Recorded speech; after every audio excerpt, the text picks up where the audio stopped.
Ladies and gentlemen, let's get one thing straight right out of the gate.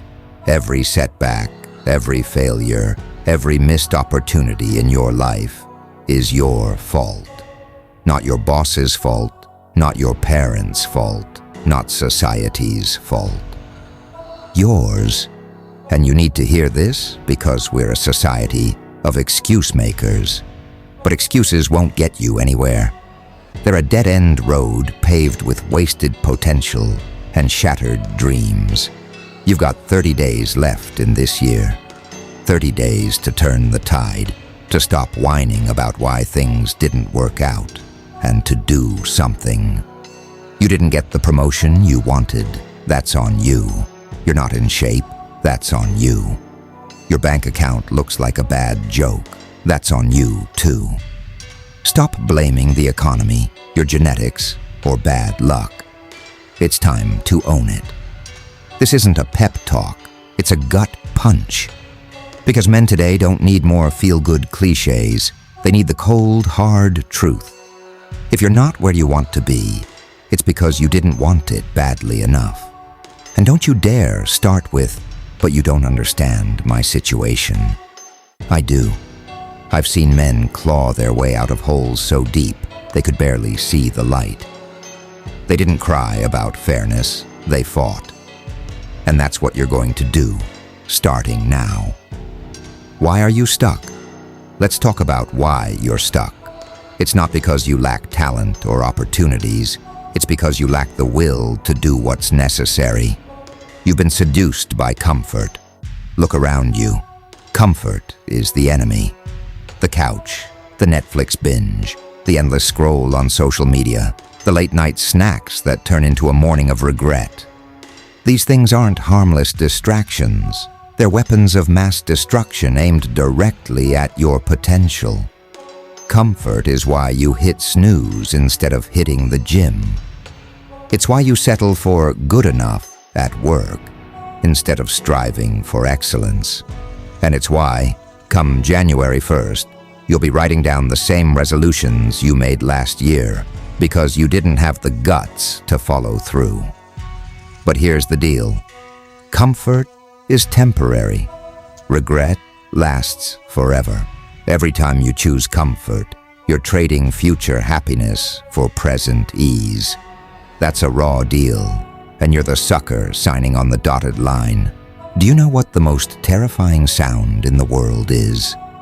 It's not an alarm bell or a ticking time bomb. It's the relentless ticking of time itself. Tick, tick, tick. Every second, you're getting closer to the end of this year. And here's the brutal truth. Most of you will waste these 30 days, just like you've wasted most of the year. But it doesn't have to be that way. 30 days is enough time to build momentum. It's enough time to lay the foundation for a better year ahead. But only if you stop wasting time and start taking action. Think about it. 30 days, that's 720 hours.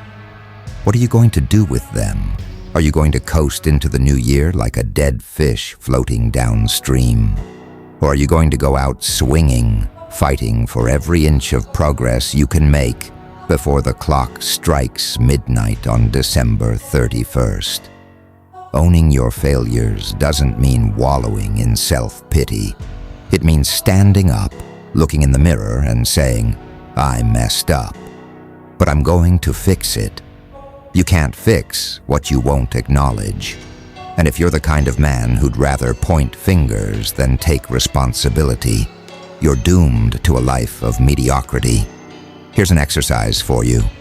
Write down every failure you've had this year, every goal you didn't achieve, every opportunity you missed. Don't sugarcoat it. Don't make excuses. Just write them down. Now ask yourself one question. What could I have done differently? Not what did someone else do wrong, not what were the circumstances, but you. Because the moment you take responsibility, you take back control. And when you have control, you have power. 30 days is not a lot of time, but it's enough time to change the trajectory of your life. If you've been coasting all year, now's the time to hit the gas. If you've been slacking off, now's the time to double down. Here's what I want you to do in these 30 days. 1. Set a goal. Not a vague, feel-good goal like be happier or do better. A real, measurable goal. Lose 5 pounds, save $500, read 2 books, whatever it is, make it concrete. 2. Make a plan. Goals without plans are just wishes. Break your goal into actionable steps, then schedule those steps. 3. Execute. No excuses, no delays, no distractions. Execute every day like your life depends on it, because it does. 4. Reflect. At the end of each day, ask yourself, did I move closer to my goal? If the answer is no, figure out why and fix it. There's an old story about a general who, when his troops landed on enemy shores, ordered them to burn their boats. With no way to retreat, the soldiers had only one option: fight to win. You need to burn your boats. Stop giving yourself a way out. Stop saying, I'll start tomorrow, or I'll try again next year. That's loser talk. Winners commit. They go all in. They don't hedge their bets. And if you're thinking, what if I fail? Let me save you some time. You will fail. But failure isn't the end. It's a stepping stone. Every successful man you admire has failed more times than you've even tried. The difference is, they didn't let failure stop them. They used it as fuel. Here's another uncomfortable truth. No one's coming to save you. Not your parents, not your friends, not the government. If you're waiting for someone to hand you the life you want, you'll be waiting forever. You want success? Earn it. You want respect? Prove you deserve it. You want a better life? Build it. The only person who can change your life is you. And the sooner you accept that, the sooner you'll stop wasting time and start making progress. Too many people treat January 1st like some magical reset button. It's not. If you're waiting for the new year to start making changes, you've already lost.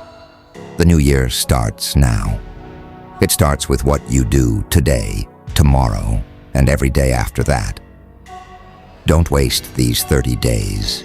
Use them to build momentum. Use them to prove to yourself that you're capable of more than you thought.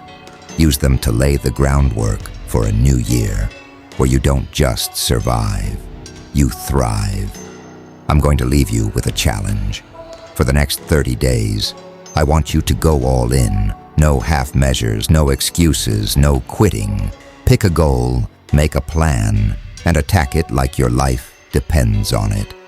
Because it does. And when you're standing there on December 31st, looking back at what you've accomplished, you'll know this. Every setback was your fault, but so was every victory. And that's a feeling no one can take away from you. So what's it going to be? Are you going to keep making excuses, or are you going to step up, take ownership, and make these 30 days count? The choice is yours.